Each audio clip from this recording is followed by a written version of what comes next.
Eu gostaria de compartilhar sobre esperança para resistir às dificuldades. Esperança que nós precisamos para resistir às dificuldades da vida. E esse texto aí em 1 Coríntios capítulo 13, versículo 13, é um capítulo que é conhecido como o capítulo do amor. E o apóstolo Paulo vai falar a respeito da importância do amor. E nesse versículo aqui ele diz, depois de discorrer sobre uma série de coisas, ele diz: agora, pois, permanecem três coisas. Permanece a fé, a esperança e o quê? E o amor. E ele vai dizer que dessas três, o mais importante é o amor. Ele não está dizendo que as outras não têm importância. Cada um tem o seu nível de importância. Então, a fé tem a sua importância, o amor tem a sua importância, mas a esperança também tem a sua importância. E o interessante de nós começarmos a pensar um pouquinho, nós vamos perceber que a esperança parece ser o patinho feio dos três. Porque quase nós não escutamos ninguém falar a respeito de esperança. Nós pregamos muito sobre fé, e é extremamente importante e necessário. Falamos sobre a importância do amor, mas nós falamos muito pouco a respeito da esperança. E eu corri no dicionário para olhar o que significa a palavra esperança. A palavra esperança no dicionário significa confiança, expectativa ou perspectiva. E na Bíblia, a esperança, ela traduz vários termos, tanto no hebraico como no grego, que transmite exatamente esse sentido de confiança. Então, na Bíblia, essa palavra, a palavra esperança, basicamente, ela se refere, estou falando biblicamente, ela se refere a uma confiança no sobrenatural. E é claro que na maioria dos textos bíblicos que isso ocorre, essa confiança é exatamente direcionada à pessoa de Deus, indicando uma convicção na bênção de Deus, indicando uma convicção plena e completa na provisão de Deus, tanto na vida presente como na vida por vir. E nós vamos falar mais um pouco sobre isso nas outras mensagens. Então, esse tipo de aplicação ele pode ser visto claramente nas palavras do salmista, quando ele diz assim, olha, quando o salmista fala, estão mexendo aí não, né? Posso botar a culpa em ninguém, só eu mesmo agora. Só que se não funcionar, a culpa é do Everson, estou avisando logo. Cadê ele? Ele diz o seguinte, o salmista: espero no Senhor com todo o meu ser, espero no Senhor com todo o meu ser, e na sua palavra obrigado, Deus. Eu coloco a minha o quê? A minha esperança. Espero no Senhor com todo o meu ser, e na sua palavra eu ponho a minha esperança.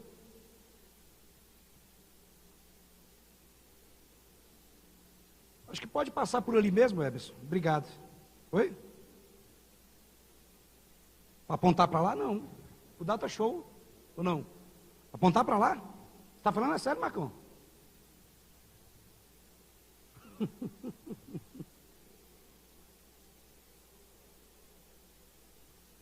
Então vamos lá. O Salmo 137, o outro salmo diz: põe a sua esperança onde? No Senhor, ó Israel, pois no Senhor há amor leal e pleno o quê?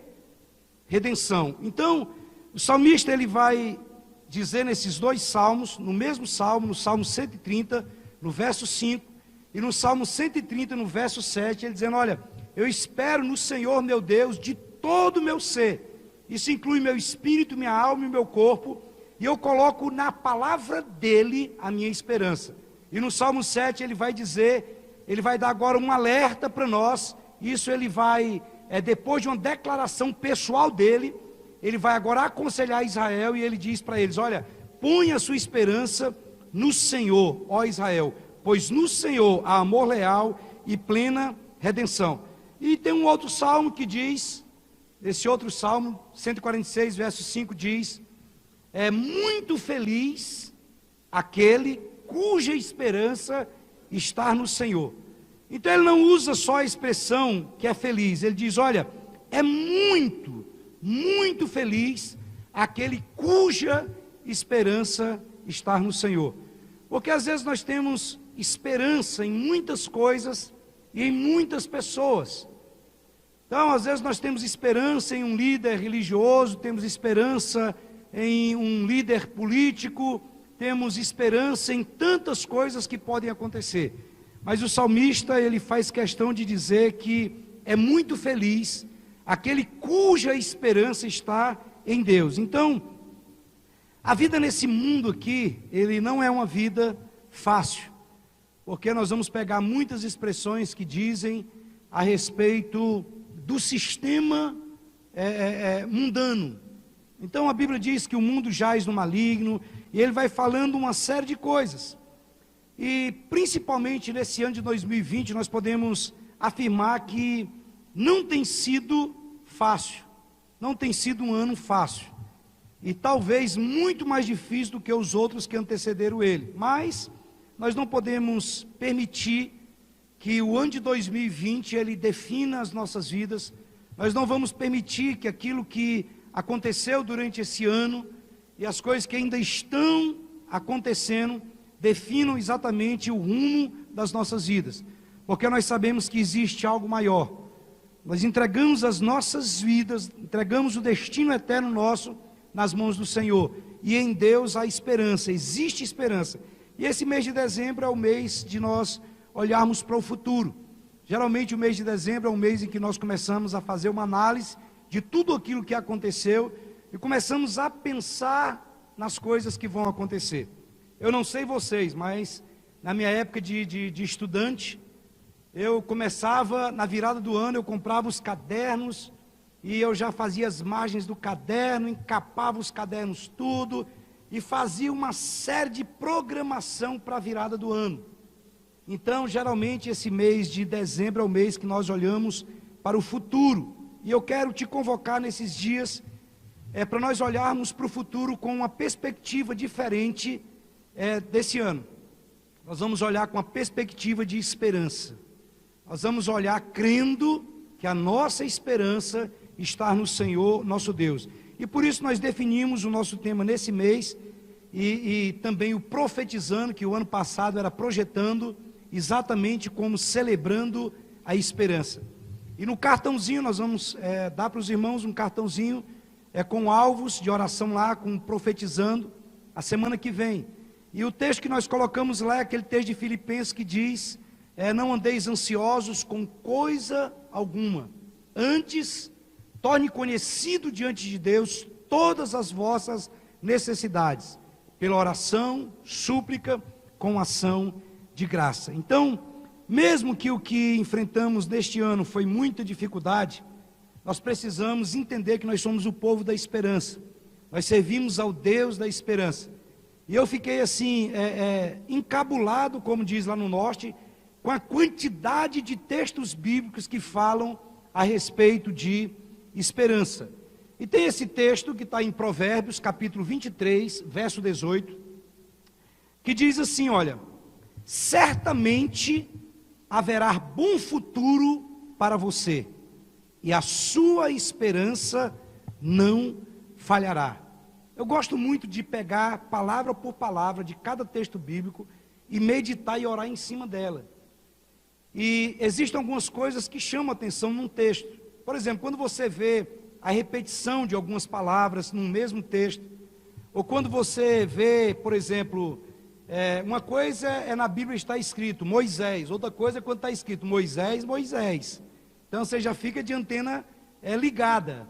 Imagina uma mãe chamando um filho pelo nome, mas quando a mãe ou o pai repete 2, 3 vezes o nome, então tem alguma coisa ali por trás. Mas esse texto aqui diz o seguinte, olha, certamente, ele está trazendo aqui uma certeza, uma convicção, ele está dizendo, olha, certamente haverá bom futuro para você, e a sua esperança não falhará. Tem um estadista, um ex-presidente francês, que ele diz que o fim da esperança é o começo da morte. O fim da esperança é o começo da morte. Um dia eu escutei o cara dizer que se ele fosse dar o nome dele para a sogra dele, seria Dona Esperança. Eu perguntei por quê, ele falou assim, porque é a última que morre. Então o que ele diz? O fim da esperança é o começo da morte. Então é muito importante nós termos esperança, esperança na palavra, esperança em Deus, esperança de que Ele tem o controle das nossas vidas e de todas as coisas. Há um texto em Efésios capítulo 6, que diz o seguinte, Efésios,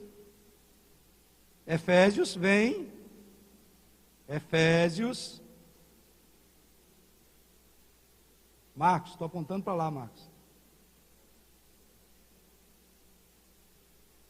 É porque tem muito tempo que não usa, viu, irmãos?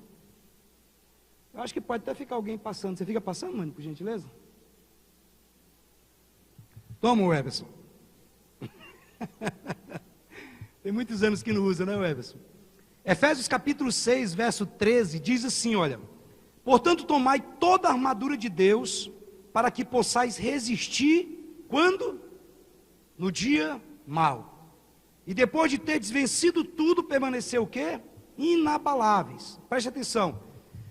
O apóstolo Paulo está dizendo que nós devemos tomar toda a armadura de Deus. Depois, se você quiser ler esse texto, você vai ver que ele fala sobre a espada do Espírito, sobre a couraça da justiça, sobre o capacete da salvação, sobre calçar os pés com a preparação do evangelho da paz. Mas o que mais chama atenção aqui, ele diz, olha, nós precisamos tomar toda a armadura de Deus para que nós possamos resistir no dia mau. E a tendência, com o decorrer dos tempos, aproximando a volta de Jesus e o arrebatamento da igreja, é que surgirão vários dias maus, vários tempos de dias maus. Agora, esses dias maus que nós temos vivido, as pessoas que não partirem, elas vão passar por ele.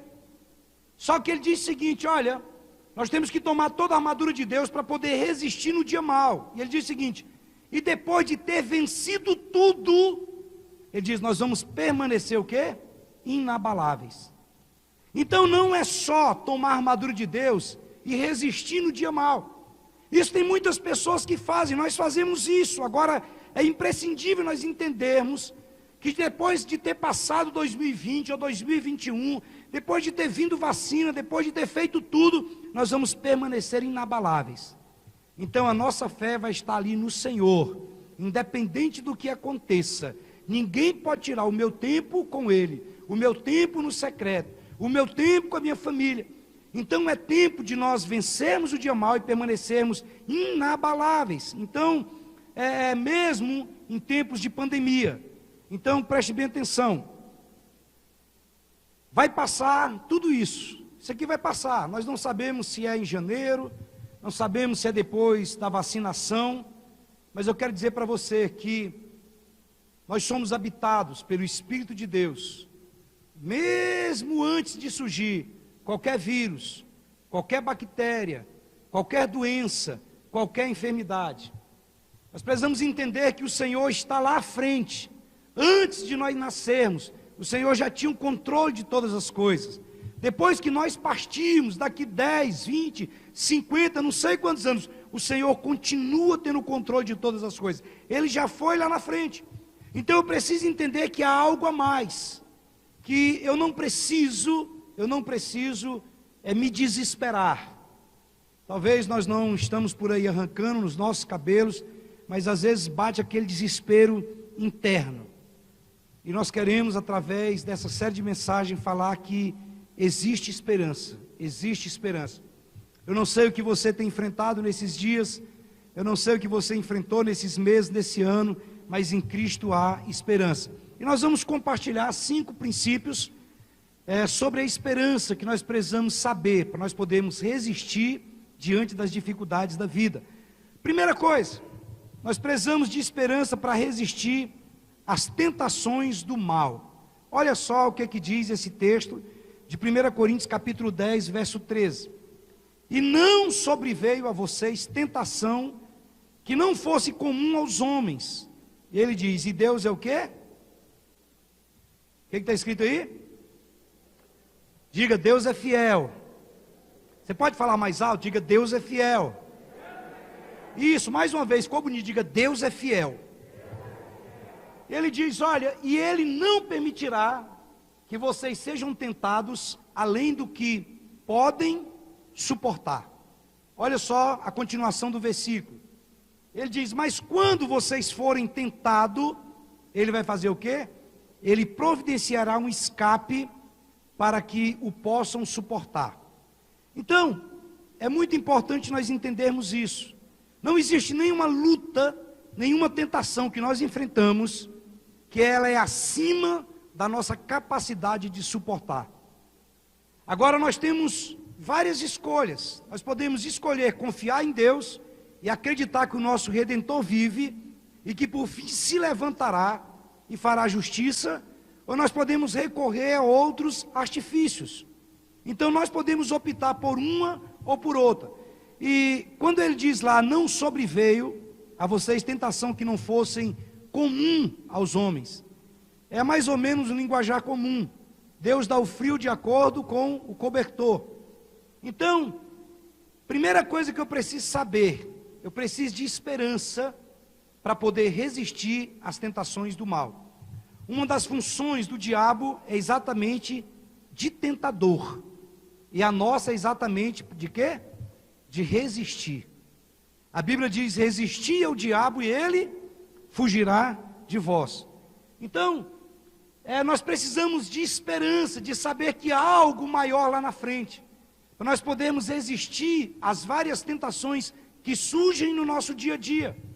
Tentação de quê? Somos tentados a desistir da própria vida, a desistir da fé, a desistir do ministério, a desistir do trabalho.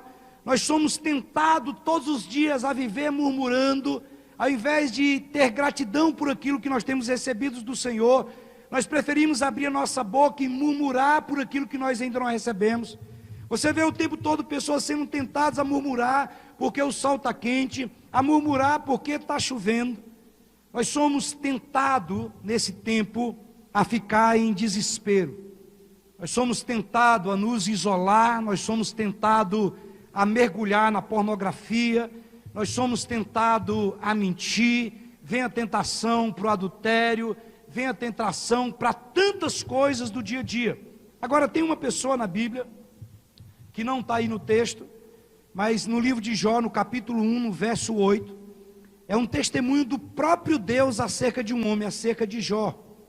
E um dos segredos de Jó ter tido uma vida vitoriosa, apesar de todas as dificuldades que ele enfrentou, foi exatamente a postura que ele teve diante das coisas que surgiram. E em Jó, no capítulo 1, verso 8, a Bíblia diz assim, o próprio Deus olha para Satanás e diz, viste o meu servo Jó? Primeiro ele pergunta, de onde você está vindo, diabo? E ele diz, de rodear a terra. E Deus então pergunta para ele, você viu o meu servo Jó? E Deus vai dizer, olha, Jó é um homem sincero, Jó é um homem reto, Jó é um homem temente a Deus, mas ele fala uma quarta característica de Jó que chama atenção. Jó é um homem sincero, reto, temente a Deus e que se desvia do mal. Eu preciso ter esperança para resistir às tentações do mal. Tanto do mal que vem de fora, quando vem a tentação, que é de fora para dentro, como também da provação, de dentro para fora. Agora, quando eu pego aqui, quando ele diz que Jó se desviar do mal, o que é desviar do mal? Desviar do mal é quando nós percebemos que há algo que atrai a nossa natureza carnal, então a gente sai fora. Jó, ele não enfrentava, Jó caía fora. Eu escutei uma história contada sobre 3 homens que se inscreveram para trabalhar como motorista de uma empresa de transporte. E o motorista que fosse escolhido, ele ia exercer a função de motorista em estradas montanhosas, em estradas de grandes elevações, em estradas perigosas. E então a pessoa que estava fazendo a contratação, ele pergunta para o primeiro motorista sobre a habilidade dele. Pergunta, como que você dirige? Ele diz, olha, eu sou muito bom motorista, eu sou muito experiente, esses lugares da montanha lá, eu passo tão perto do precipício, que as rodas do caminhão, ele fica ali, costeando a beira, mas eles não saem para fora. O homem disse, muito bom, você é um bom motorista.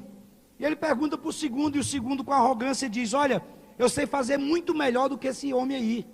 Quando eu dirijo, eu pego o caminhão, eu dirijo com tanta precisão, que eu deixo a metade do pneu de fora no ar, e a metade para dentro.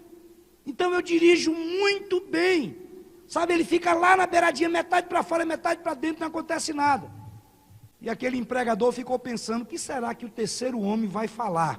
O que será que ele pode oferecer? E ele ficou muito surpreso e grato, porque o terceiro disse, olha, o que eu sei fazer e o que eu faço como motorista é me conservar bem distante desse precipício e dessa beirada. Quanto mais longe eu puder ficar, melhor eu faço. E não precisa perguntar para nenhum de vocês qual foi dos três que conseguiu o serviço.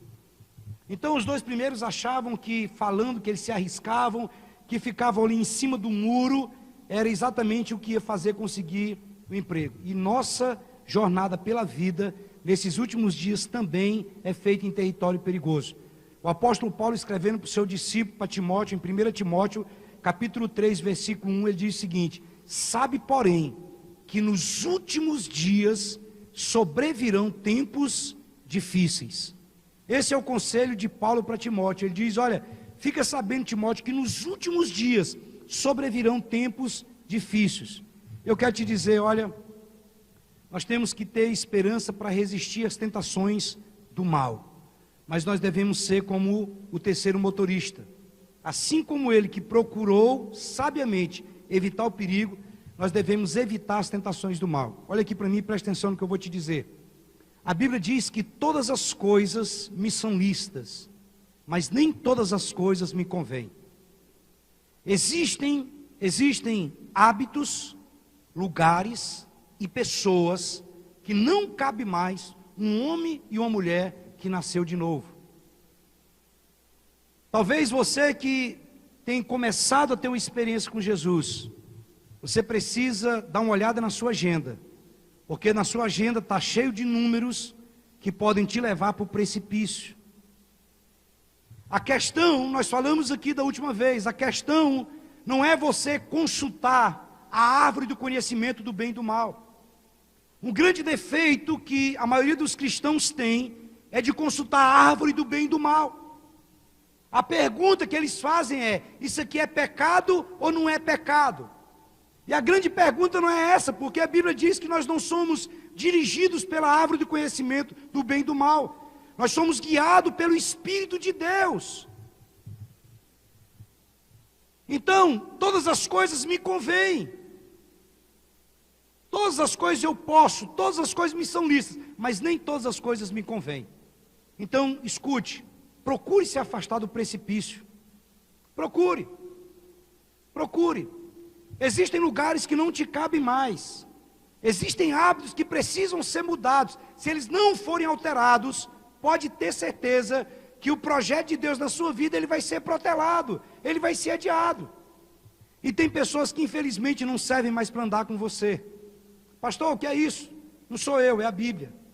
A Bíblia diz no Salmo 1, bem-aventurado o homem que não anda no conselho dos ímpios, não se detém no caminho dos pecadores e nem se assenta na roda dos escarnecedores. Antes o seu prazer está na lei do Senhor, e na sua lei medita dia e noite. Segundo princípio que nós precisamos saber, nós precisamos de esperança para resistir ao desânimo diante dos problemas. Paulo diz para Timóteo, nos últimos dias sobrevirão dias difíceis. Eu vou dizer uma coisa, olha, se nós perdermos a esperança, nós não vamos resistir ao desânimo diante dos problemas que surgirem. O apóstolo Paulo, ele cita um texto muito conhecido, em 2 Coríntios capítulo 4, verso 16, que ele diz: por isso que não desanimamos. Ele diz, pelo contrário, mesmo que o nosso homem exterior se corrompa, o nosso homem interior se renova dia a dia. Quem está falando aqui era alguém que tinha todos os motivos para estar desanimado. Era alguém que estava sendo perseguido pelos de dentro e perseguido pelos de fora. E ele diz, olha, por isso nós não desanimamos. Pelo contrário, o contrário de desânimo é ânimo. Ele está dizendo, olha, eu tenho esperança em um futuro. Eu preciso cumprir com um propósito. E eu preciso de esperança para me poder resistir aos desânimos diante dos problemas. Por quê? Porque quem nunca foi pego ao longo da vida pelo desânimo, pela vontade de chutar o balde, pela vontade de desistir de tudo. Eu vou dizer uma coisa para você: as pessoas que geralmente chutam balde, que desanimam, que perdem completamente esperança, elas vão se arrepender mais tarde. Eu não sei de quais projetos, de quais desafios, de quais trabalhos, de quais propósitos, de quais sonhos você já desistiu, você já desanimou durante a caminhada. Você desistiu de prosseguir. Quantas vezes que nós deixamos de fazer algo porque o desânimo bateu a porta?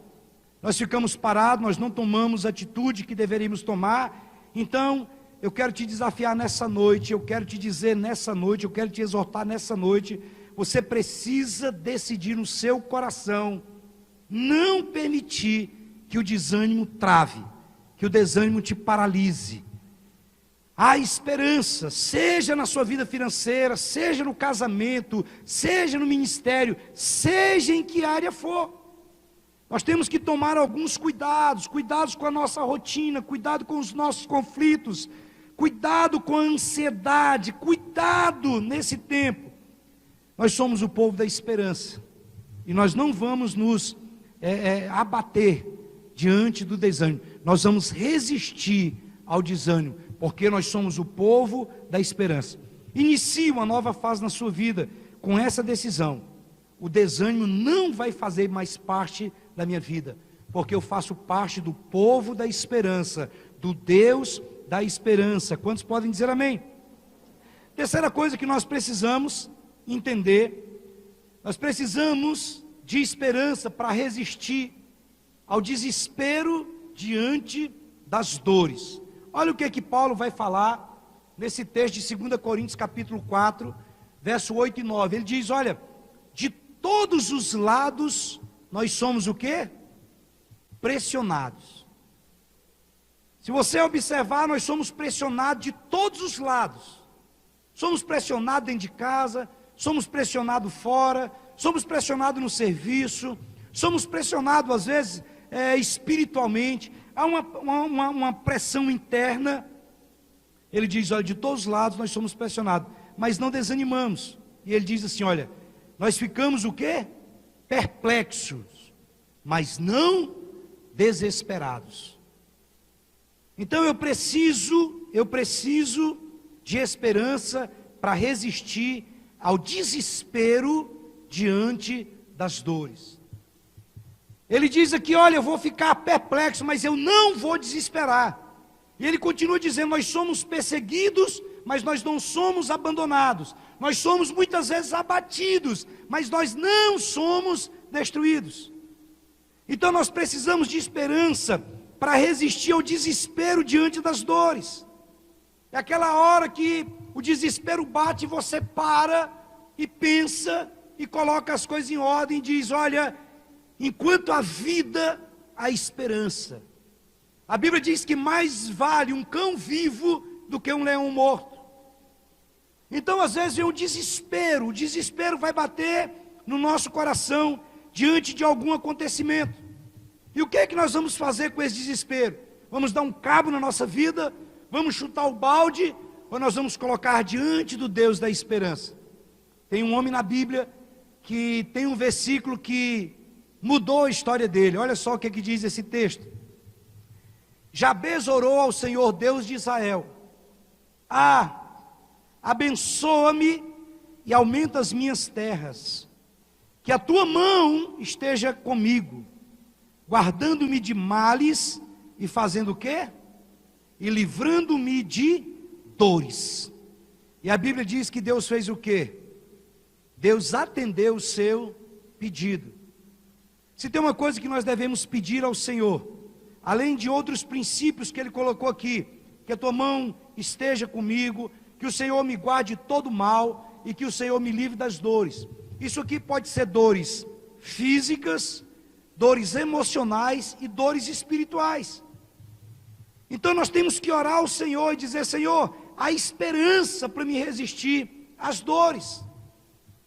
Então, se há ansiedade quanto ao futuro, quanto à questão de um emprego, quanto à questão de um ajuste financeiro, a Bíblia diz que Deus é Jeová o quê? Jeová Jirê.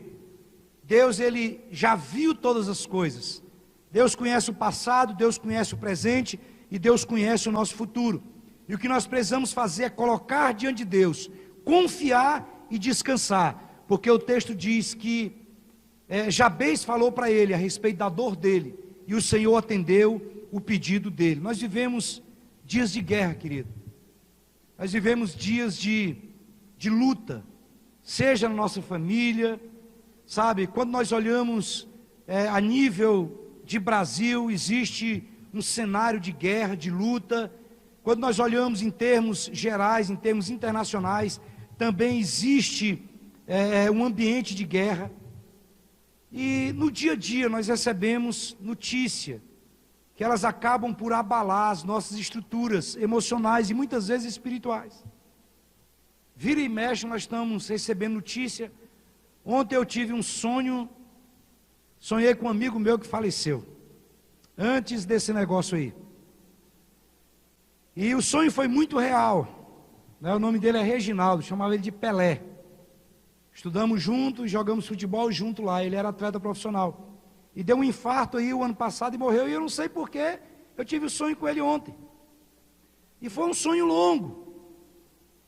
E durante essa semana e as outras semanas, recebi notícias de pessoas próximas, de amigos, de familiares que morreram. Então existe a dor, o desespero diante das dores. E às vezes pode ser não o seu desespero, mas o desespero de um amigo, o desespero de uma família diante de um luto.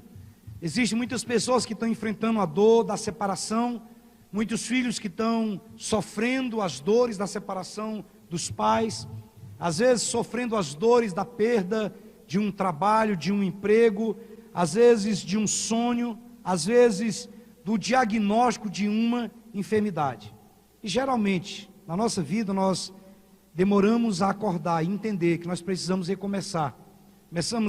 Precisamos olhar para o Deus da esperança. Há uma palavra de esperança para nós, querido. Preste atenção. Muitas vezes nós somos atacados, nós ficamos perplexos a respeito de tantas coisas que nós não podemos fazer. Mas nunca desesperado. Porque nós temos Deus conosco. E nós não vamos permitir que o desespero tome conta do nosso coração. Nós confiamos no Senhor, nós cremos no Senhor. E a Bíblia diz que se a nossa esperança em Deus se resume apenas a esse mundo, nós somos o mais infeliz de todos os homens. O apóstolo Paulo fala em Tessalonicenses, quando ele fala a respeito da perda de entes queridos, ele diz: olha, nós não somos como aqueles que não creem no Senhor, porque nós acreditamos numa ressurreição. Então, nós precisamos entender que nós vivemos tempos e momentos decisivos. E alguns acham que o futuro já está definido. Deixa eu dizer uma coisa para você. 2020 não terminou. E você pode ter notícias boas. Nós não precisamos ficar simplesmente esperando exatamente com a teologia da sobrevivência. Não, eu quero escapar vivo até o dia 31. Não, Deus pode fazer coisas boas nas nossas vidas, em todas as áreas. Porque quem tem a palavra final sobre as nossas vidas não é o mundo, não é o diabo, não são as pessoas. Quem tem o veredito, quem tem a palavra final sobre as nossas vidas é o nosso Deus. E olha o que ele diz em Jeremias capítulo 29, 11. Ele diz: porque Sou eu que conheço os planos que eu tenho para vocês, diz o Senhor. Planos de fazê-los o quê? Prosperar, e não de lhe causar danos. Planos de dar a vocês o quê? Esperança e um futuro. Essa aqui é a palavra de Deus. Ele diz, porque eu que conheço os planos que eu tenho para vocês, diz o Senhor. Eu tenho um plano de fazer vocês prosperar, e não de causar prejuízo, não de causar mal. E ele diz, eu tenho um plano de dar para vocês esperança e dar um futuro. Quarto princípio que nós precisamos saber: nós recebemos esperança dos céus para resistir às dúvidas e às incredulidades. Olha só o que diz esse próximo texto de Romanos 4,18. Diz assim: Abraão, contra toda esperança, em esperança ele creu, tornando-se assim pai de muitas nações, como foi dito a seu respeito, assim será a sua descendência. Esse mesmo texto depois ele vai dizer, eu criei, por isso eu falei. Abraão estava quase com 100 anos de idade, e havia uma promessa de Deus para a vida dele, que a descendência dele seria muito grande. E ele diz que ele creu, o texto diz, Abraão, contra toda esperança, em esperança ele acreditou. Nós vivemos um tempo que muitas dúvidas assolam o nosso coração. E às vezes o medo e a incredulidade nos impede de entrar naquilo que o Senhor tem para nós. Eu vou dizer algo para você, escute isso, falo isso com muito temor no meu coração. Os céus não escutam necessidade. O céu não ouve necessidade. O céu ouve fé. O céu não ouve dúvidas. O céu ouve a nossa fé. Se o céu respondesse às necessidades, então não haveria no mundo necessidade de nada. No mundo não existiria pobre, no mundo não existiria pessoas enfermas, no mundo não existiria o mal nenhum, porque é uma necessidade.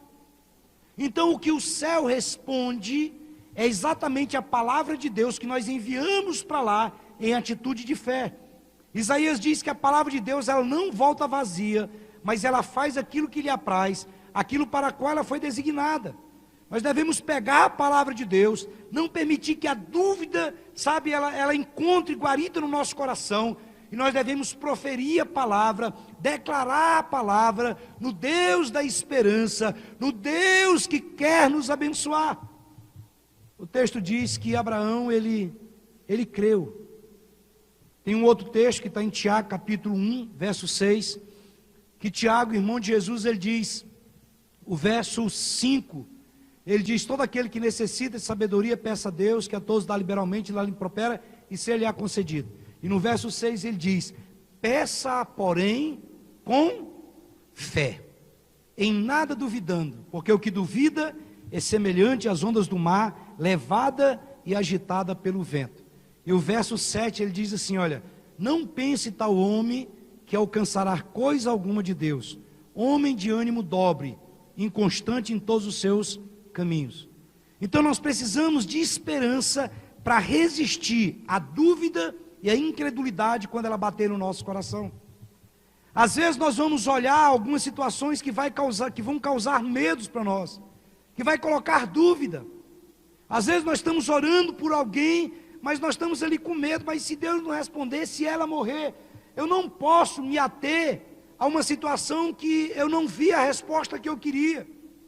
Eu vou me ater àquilo que eu tenho visto Deus fazer. Preste atenção, nenhuma experiência negativa de quem quer que seja invalida o poder de Deus e a veracidade da sua palavra. Se Deus falou, Ele vai cumprir, e eu vou acreditar nisso. Eu não vou colocar os meus olhos na dúvida. Deixa eu dizer algo para você, quando entra o se, aí nós começamos a criar dúvida no nosso coração, e o nosso coração fica incrédulo a respeito daquilo que Deus deseja fazer nas nossas vidas. E o tempo que nós vivemos é um tempo de fé, é um tempo de esperança.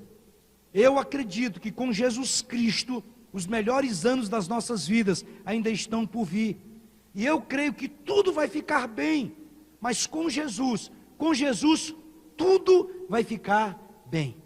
O salmista diz no Salmo 37, verso 5, se eu não me engano, ele diz: olha, entrega o teu caminho ao Senhor, confia nele e o mais ele fará. Nós cremos no Senhor e não nas circunstâncias desfavoráveis. A Bíblia diz que Abraão escolheu crer, ele escolheu viver as promessas de Deus para a vida dele. Tem um texto que está em 1 Coríntios capítulo 2, verso 9, que diz assim: como está escrito, nem olhos viram, nem ouvidos ouviram, e nem jamais penetrou em coração humano aquilo que Deus tem preparado para aqueles que o amam. Quantos podem dizer amém? Irmãos, olha que texto tremendo. Ele diz: mas como está escrito, as coisas que o olho não viu, e o ouvido não ouviu, e não subiram ao coração do homem, são as que Deus preparou para aqueles que o amam. Quantos aqui amam o Senhor? Se você ama o Senhor, a Bíblia diz que nem olhos viram, nem ouvidos ouviram, e nem jamais penetrou o coração humano o que Deus tem preparado para mim e para você. Amém? Quinto e último, nós precisamos de esperança para resistir aos ressentimentos do nosso coração. E por que nós precisamos disso? Porque no desenrolar do dia a dia, principalmente em épocas de crises, em épocas difíceis, nós temos uma tendência muito grande a nos curvar diante dos ressentimentos do nosso coração. E escute bem, o ressentimento não é alguém incapaz de esquecer ou perdoar. O ressentido é alguém que não deseja esquecer. É diferente da pessoa amargurada, que não quer perdoar. A pessoa ressentida, ela decidiu que ela não quer esquecer. E ela vai ficar com a sua vida presa a esse ressentimento. Ela não quer superar o mal que vitimou a vida dela. E uma das principais características de uma pessoa ressentida é exatamente a passividade. Ela ficar no lugar dela, achando que o tempo vai resolver as coisas. E não vai resolver as coisas. Olha o que a Bíblia diz nesse texto de Jó, capítulo 5, verso 2, na parte A. Ele diz que o ressentimento mata quem? O ressentimento mata o insensato. Eu vou dizer uma coisa para você: cuidado com as ofensas. Tem um livro do John Bevere, e esse livro, o nome do livro é A Isca de Satanás. E ele vai discorrer em todo esse livro exatamente sobre a palavra ofensa. E ele vai colocar que todo descontrole, que toda destruição em todas as áreas da vida do ser humano está diretamente ligado à ofensa, ao ressentimento.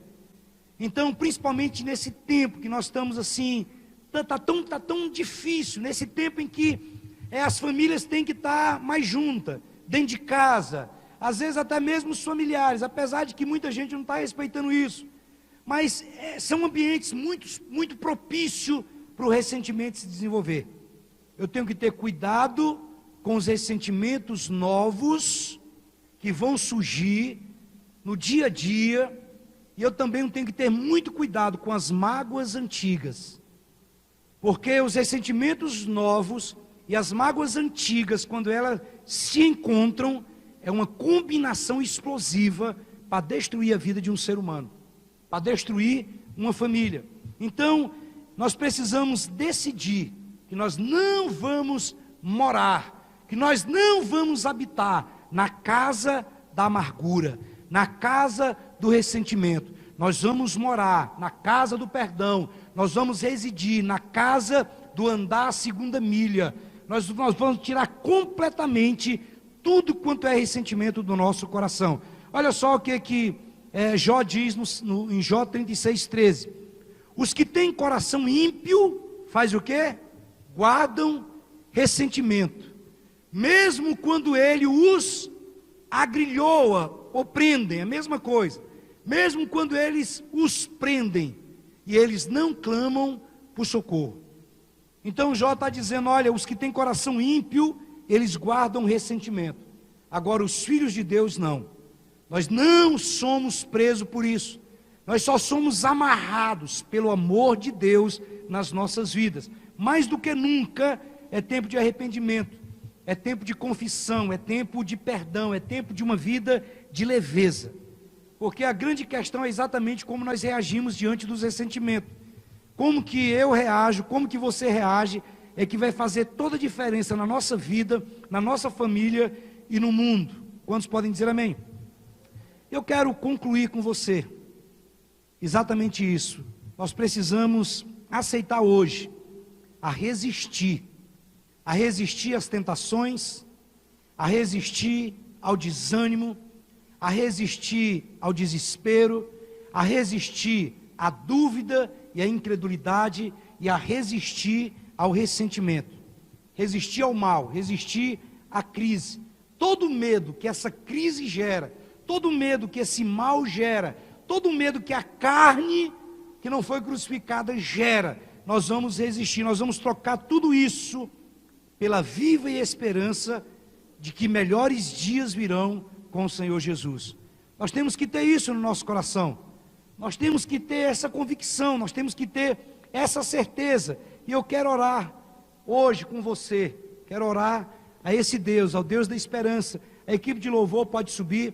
Olha só o que diz esse texto, Romanos 15:13, que o Deus da esperança, é esse Deus que nós vamos orar hoje à noite, ao Deus da esperança. Ele diz que o Deus da esperança os encha de toda alegria e paz, por sua confiança nele, para que vocês transbordem de esperança pelo poder do Espírito Santo. Irmãos, esse é um versículo para nós decorarmos ele, esse é um versículo para nós declararmos ele, esse é um versículo para nós, sabe, não nos apartarmos dele. Ele diz, olha, e que o Deus da esperança vos encha de toda alegria e paz, por sua confiança nele. E ele diz, porque se nós fizermos isso, nós vamos transbordar de esperança, pelo poder do Espírito Santo de Deus. Eu quero isso do Deus da esperança. Quantos querem? Olha só o que diz esse outro texto. Salomão disse, enquanto a vida, existe o quê? Existe esperança. Então, se você está aqui nessa noite, é porque você está vivo, e se você está vivo, há esperança. Deixa aquele penúltimo versículo, Anny, por gentileza. Eu gostaria que vocês colocassem de pé, por gentileza. E você vai confessar a palavra.